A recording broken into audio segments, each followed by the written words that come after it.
The women's angle was considered a sort of a trivial kind of thing, but because these women who were covering World War II were writing about the families that were affected by the war. They were writing about the communities that were affected by the war.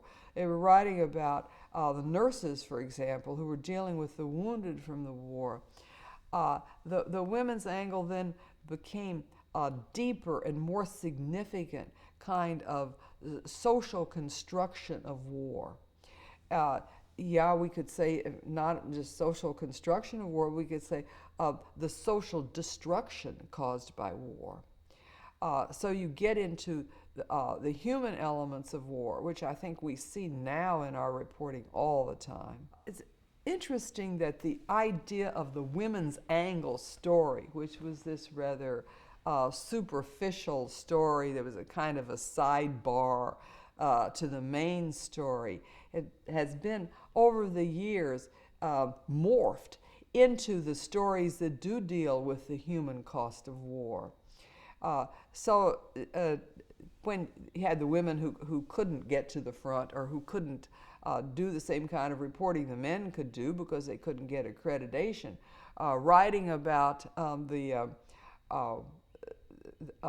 the refugees and writing about the wives of the soldiers who were off in the front and that sort of thing.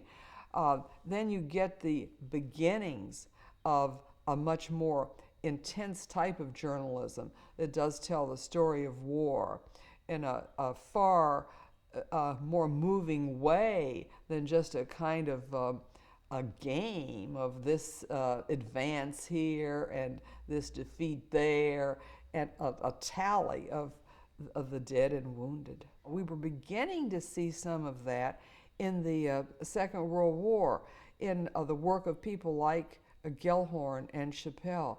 But today, when you look at the New York Times, for example, you see all these pictures of civilians who are dying in Afghanistan or in Iraq or the victims of some of these suicide bombings, all the things that are going on in Pakistan. You're seeing the human cost of war kind of thing, and you're beginning to see that with these women in World War II and their coverage.